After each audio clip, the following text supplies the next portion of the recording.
Man vanished during plane crash in 1987 with no survivors. 20 years later, nearby farmer finds this after flood. Thomas Hale, 32 years old, ex-military, now working for an aerospace engineering firm out of California, adjusted the strap on his briefcase and squinted up at the roaring sky as the engines of Pacific Eagle Flight 279 kicked up dirt and debris. He hated flying, ironically. Too many years in helicopters had drilled a habit of suspicion into his gut. But this was different. This wasn't a war zone. It was a simple domestic flight back to his wife, Clara, and his 5-year-old son, Adam, in Los Angeles. He had closed a vital defense contract that week, something top tier, something the Pentagon wouldn't want discussed outside closed doors. As he took his seat near the back of the aircraft, Thomas noticed a man 2 rows ahead, glancing over his shoulder frequently. He wore a beige jacket despite the heat and clutched a small silver case with an obsessive grip. Thomas recognized that look, saw it often overseas. Nerves, fear, maybe paranoia. 35 minutes into the flight, Flight 279 flew over the dense forested terrain of Northern California when the turbulence kicked in. Hard, but it wasn't just weather. The cabin lights flickered, oxygen masks dropped suddenly, and a panicked cry rang out as a violent explosion rocked the rear of the plane. The aircraft plummeted. Screams filled the narrow aisles as gravity tore trays and luggage free.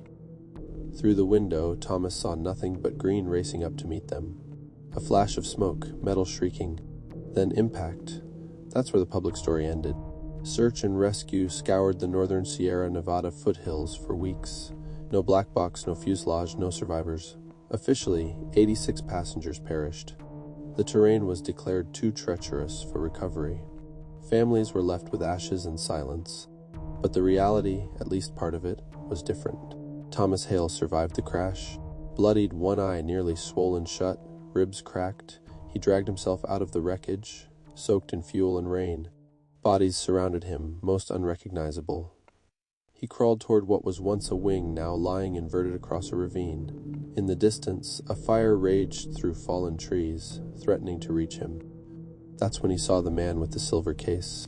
He was alive, limping away fast, bleeding from the head but determined. Thomas shouted. The man didn't stop.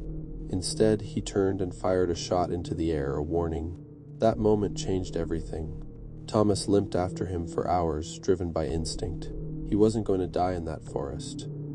Not without knowing what the hell had just happened. That night, drenched and shivering in his suit, he found a shallow cave under a rock formation. The cold bit into him, his vision faded. But before he passed out, he heard distant voices, not rescue. They were calm, coordinated. Military, maybe. But they weren't looking to help. When Thomas woke, days had passed. He had a fever, his leg was infected, and the forest seemed to be swallowing the wreckage whole. But he had learned one thing. There were men combing the area, and they weren't carrying stretchers. They carried rifles. He scavenged supplies from the wreckage. A flare gun, a cracked compass, and a small amount of water. What haunted him most wasn't the crash, it was the methodical erasure of it. Explosives planted in sections of the fuselage. Fire accelerants scattered across what remained. No one was supposed to survive, and no trace was meant to be found. On the 4th day, he saw one of the men from the search team detonate a remote charge under part of the wing. Thomas had military clearance. He knew classified operations when he saw one. This wasn't about cleanup. It was about concealment. It was only on the 7th day that he made a move. He spotted one of the armed men alone, separated from his group. Thomas ambushed him, using a tree branch as a club. It was quick, brutal. He took the man's handgun, radio, and backpack. Then he ran. For miles he moved through rough terrain, heading west, avoiding trails. At night, he monitored the radio chatter. He heard the code names. He heard the urgency. They were losing track of something or someone. He wasn't the only survivor. The man with the silver case was still being hunted. By the 10th day, Thomas had made it to a small ranger station. Deserted, inside he found canned food, a first aid kit, and an old paper map. He slept for a full day. That night he heard tires. 3 unmarked jeeps. Flashlights sweeping through the trees. They had tracked him. Gunfire erupted. Thomas dove behind a fallen log as bullets tore bark and soil around him. He returned fire, wounding one, maybe two. Then he sprinted into the darkness, heart pounding, chest burning. He knew the terrain now, had studied the map. If he could make it another mile south, there was an old mining road. He didn't make it that far. A bullet grazed his shoulder and sent him tumbling into a gully. He blacked out, the radio clattering into the rocks beside him. By morning, the jeeps were gone, and Thomas Hale had disappeared without a trace. The world accepted the lie, Flight 279, no survivors. His wife Clara received a folded flag. His son Adam would grow up without knowing the truth. But deep in the foothills, under a shallow layer of debris and time, one man's story remained buried, waiting, and 20 years later, something was about to be found. Before we continue, let us know in the comments where you are watching from today and what time you are currently watching this video. If you enjoy stories like this, make sure to like, share, and subscribe for more. It had rained for 3 straight days, and the land couldn't take any more. Floodwater swept through the forest edges near Sutter Ridge, Northern California. What had been dry grassland now looked like a muddy brown soup. John Bricker, a 62-year-old farmer with a habit of chewing sunflower seeds and talking to his dogs like they were people, stood at the edge of his field. The water had carved a deep trench where there used to be a small ravine. Trees lay toppled, their roots sticking out like broken ribs. Bricker wasn't a man who startled easily. He'd spent his whole life working land passed down through 2 generations. But as he stepped over a collapsed fence to inspect the damage, something shiny caught his eye near the base of the hill. It looked like metal. He climbed down carefully, boots squishing in the soaked earth. It was a fragment of something smooth, gray, and curved. Not farm equipment, not anything he'd ever seen fall from a truck. He kicked away more mud and stopped. A piece of fuselage. His heart skipped. He remembered hearing stories years ago, some plane crash, long forgotten, somewhere deep in the woods. But the government had cleaned it up, right? Still, Bricker called the local sheriff, and soon yellow tape cordoned off the area. Investigators arrived with cameras and gloves. 2 days later, the site made the evening news. Adam Hale was eating dinner in his 2-bedroom apartment in Sacramento when the anchor mentioned a discovery related to Pacific Eagle Flight 279. He froze. The fork dropped from his hand. The name hit like a hammer to the chest. His father had died on that flight. Or so they said. Adam had been 5 when the uniformed officers came to the door.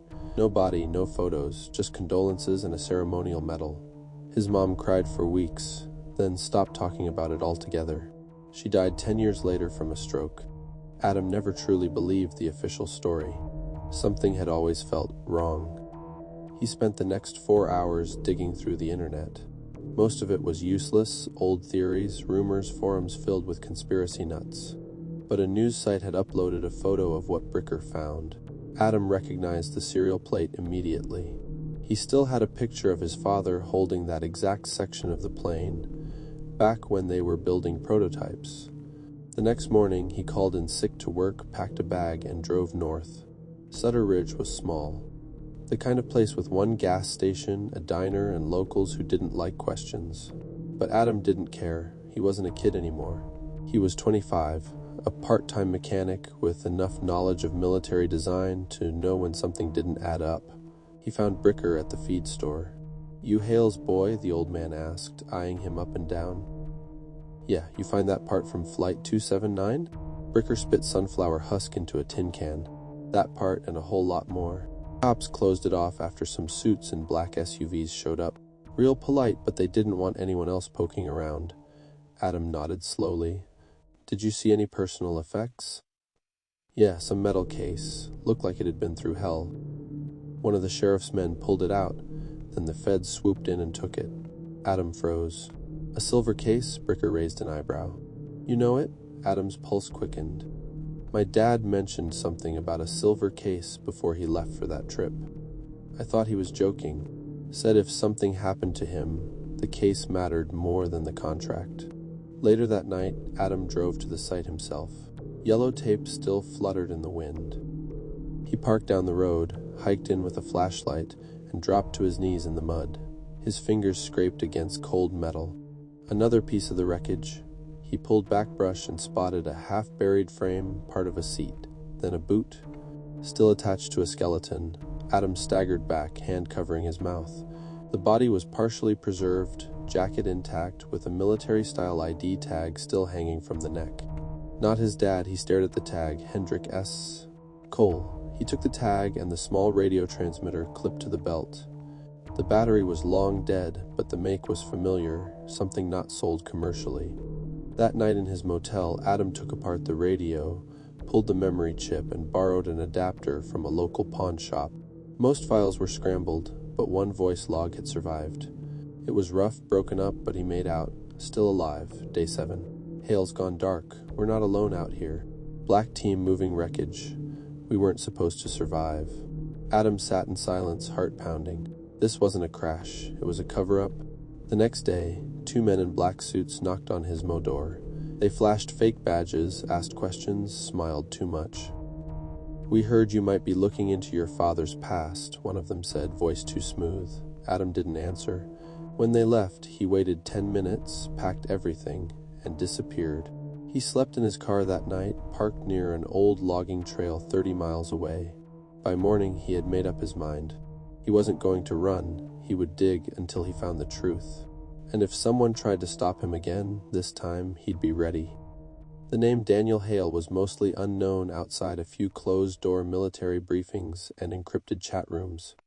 But in certain corners of the intelligence world, he had a quiet reputation, ex-special forces, fluent in 3 languages, and trained in surveillance and countermeasures.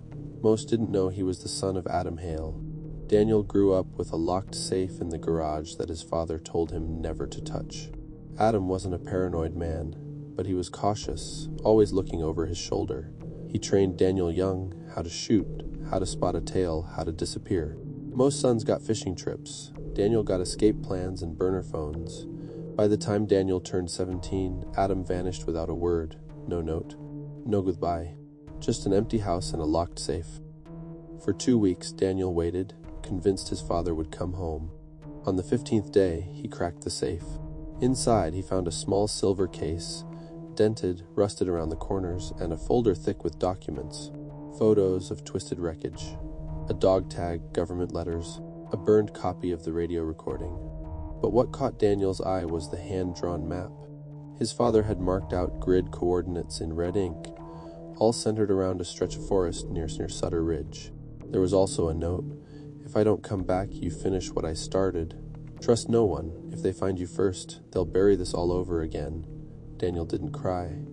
He memorized everything in that folder and disappeared the next morning. He spent the next 10 years underground working jobs that kept him moving: private security, corporate surveillance, courier runs, quiet money, low exposure. Every spare moment, he studied his father's notes. What began as questions about a plane crash had turned into something much bigger. The last confirmed contact with Adam Hale was in 2009. After that, nothing. But Daniel had one lead left, a contact his father had circled in his notes. Vincent Rourke, a retired air traffic controller turned whistleblower. The man had gone off-grid in Nevada. Daniel found him in an old trailer near the outskirts of Elko, surrounded by junked cars and solar panels. "You look just like him," Rourke said as he lit a cigarette with shaking hands. Adam Hale. He was close, too close. To what? Rourke blew out smoke. The truth, Flight 279 wasn't just a crash. That plane was carrying hardware the government never admitted existed. A prototype weapon based. Portable. That's why they scrubbed the records, faked cleanup, and left the wreckage buried. Daniel narrowed his eyes. Why not retrieve it? They did. At least they tried. But something went sideways. 2 cleanup teams disappeared. The area was sealed off, classified top tier. Then they let time cover the rest. What happened to my father? Rourke looked down. He found something in that forest. Something he wasn't supposed to. He made contact with a man who survived the initial crash. Cole said he had evidence. Your dad met him once, then vanished. Daniel knew he wasn't leaving empty-handed. He needed proof. A week later, he hiked deep into the forest his father had marked. His GPS pointed him toward the old crash grid. Half the landmarks were gone, flooded, burned, or overgrown, but the land remembered. He found fragments of metal embedded in tree trunks, pieces of cockpit glass, a rusted piece of landing gear half buried in clay. Then he saw it, an aluminum container wedged between two boulders. He pried it open. Inside were 2 data chips, a crumpled photo of Adam standing beside a man in uniform, and a note. "They're tracking me. If you find this, don't stop." H. Daniel pocketed the chips and turned to leave, but heard the rustle. Too late. A sharp crack rang out, a gunshot. He dove behind the rocks, drawing his sidearm. 3 men were approaching through the trees, black tactical gear, suppressed rifles. Not amateurs. Another shot whizzed past his ear. Daniel returned fire, rolling downhill, snapping 2 rounds into the lead man's chest. He dropped. The other 2 flanked from both sides. He moved fast, zigzagging through brush, counting rounds, heart pounding. He dropped another with a shot to the leg and finished him off with one to the throat. The third shouted something into a radio and ran. Daniel didn't chase. He disappeared into the trees, bleeding from a graze along his side. An hour later, he reached his backup vehicle, buried under a camouflage net. He swapped plates, changed clothes, and hit the highway. By nightfall, he was in a safe house near Reading. The chips held encrypted files, military logs, flight schematics, movement orders. It was all there. His grandfather's flight, his father's search, the Black Ops recovery mission, all connected. Daniel realized something else, too. There was one man still alive who knew everything, Lieutenant General Ellis Braden. Tired, living comfortably in a guarded estate in Wyoming. Braden had signed the original crash suppression order in 1987. Daniel booked a flight the next morning. He didn't plan to ask nicely. 2 days later, he stood on the back road outside Braden's ranch, watching security patterns. He cut the fence, used thermal to avoid cameras, and slipped through the rear field undetected. In the den, Braden sat reading. Daniel pressed the barrel of his pistol to the back of the chair. "We need to talk." Braden didn't flinch. "You're Adam's boy." Daniel tightened his grip. "You know what happened. Start talking." Braden sighed. "Your grandfather was never meant to be on that flight, but he saw something on the cargo manifest. He told someone. They moved fast." "What was in the case?" Braden paused. "You already know." Daniel's voice was cold. "I want the truth." Braden looked at him. "You think this is about a crash? Your family stumbled into something bigger. I protected what I could, but that case, it never disappeared. Someone else has it now, and they've kept it hidden for a reason." Daniel lowered the gun, just slightly. "I'll find it," he said. Braden nodded. "If you're smart, you'll bury it like the rest of us did." Daniel walked out without another word. He had one goal left: find the case. The firelight flickered against the garage wall as Jason Hale wiped grease off his hands. The air was thick with the smell of engine oil and dust. Outside, the storm had finally passed, leaving behind ankle-deep mud and a downed fence. Jason, 26, ran a small auto repair shop in Northern California, far from anything worth remembering. He liked it that way, quiet, simple, safe. He knew the stories, of course. His father Daniel had disappeared when he was just 5. The official report said killed during a private security contract overseas. But even as a kid, Jason never believed it. His grandmother died not long after, and with no other family, he bounced through foster care until he aged out. One night, not long after the flood, an old man showed up at the shop. Beat-up pickup, dusty boots, jacket that had seen too many winters. The guy barely said a word, just dropped a package on the workbench, tapped it once, and walked away. No name, no explanation. Jason opened it. Inside was a worn leather notebook, a USB drive, and a folded note. "You don't know me, but you'll want to read this. Your name means something. You just don't know it yet." He spent the next 3 nights reading. The notebook was filled with Daniel's handwriting. Locations, photos, floor plans, even the last known route he'd taken before disappearing outside Rawlins, Wyoming. There were journal entries too, short, angry, determined. The final one was just one line. Braden lied. "The case is still out there." Jason didn't hesitate. He didn't have much: a beat-up truck, a Glock his foster brother had left behind, and a full tank of gas, but that was enough. He closed the shop and drove east, stopping only to sleep or refill. No music, no calls, no distractions. Just the road and the sound of his father's words echoing in his head. It was in Montana that things got serious. He had been following GPS coordinates scribbled in the notebook, which led him to an abandoned fuel station near Fort Benton. Inside, the place looked frozen in time, soda cans from the 90s, a calendar stuck on October 2007, and dust an inch thick. Jason moved through slowly, checking behind counters and under floorboards. Then he found a trapdoor under a rusted freezer. He climbed down into darkness. The basement was cold, damp, and full of crates marked with military codes. In one corner sat a metal locker. Inside was another photo, Daniel and an unknown man, standing beside what looked like a container partially dug into a hillside. Scrawled on the back, property lines east of the old Partridge Farm. Flood zone, Berry Point confirmed. The farm was only 30 miles from there. Jason drove nonstop. When he arrived, the land looked like something out of a war movie. Torn up trees, deep puddles from the recent flood, and broken fencing twisted like wire sculptures. But there was one thing that caught his eye, a patch of freshly turned earth on a hill. He hiked up with a shovel in one hand and his pistol in the other. 3 hours later, he hit something solid. It took everything he had to drag it free, an old military storage case, reinforced and sealed. It was scratched and rusted but intact, and it had a fingerprint scanner. Jason sat back, breathless. There was no power source, no obvious way in. He was about to give up when he heard it, the crack of a twig behind him. He spun, gun raised. 2 men stepped out of the trees, both armed. One spoke into a radio. "We've got him." Jason didn't wait. He fired 2 shots, catching one in the shoulder. The second ducked and returned fire. Jason dove behind the case, reloaded, then rolled to the side and caught the second man in the thigh.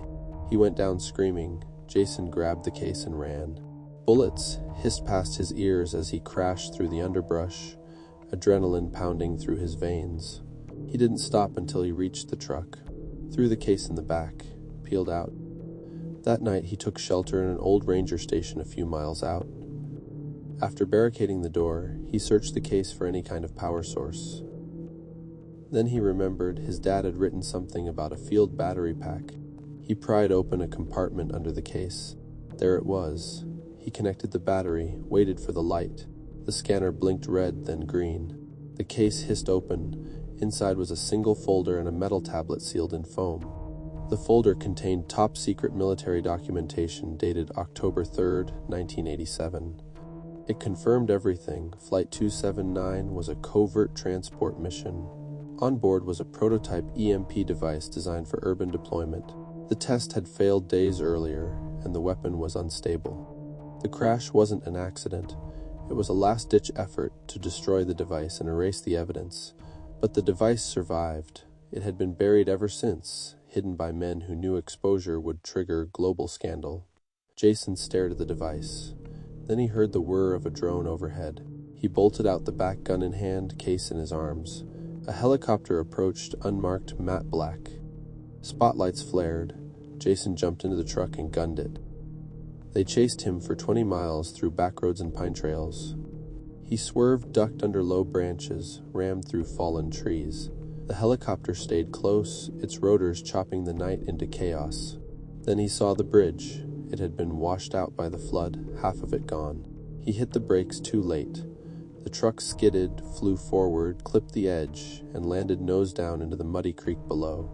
Jason kicked the door open, coughing water, dragging the case with him. The helicopter circled once, then retreated. Maybe they thought he was dead. He wasn't. He disappeared again. 6 weeks later, a flash drive arrived anonymously at 3 major newspapers. It contained every classified file from the case, including photos, witness statements, flight logs, and the truth about Flight 279. The headlines exploded. Government covered up 1987 military disaster. Family legacy unlocks 70-year mystery. EMP prototype linked to dozens of disappearances, but Jason Hale was never seen again. Some say he vanished in the mountains. Others claim he started a new life under a different name.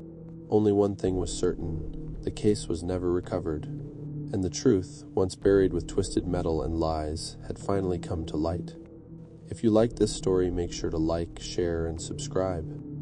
Also, and other, to strengthen our community, let us know in the comments where you are watching from, and what time you are currently watching this video.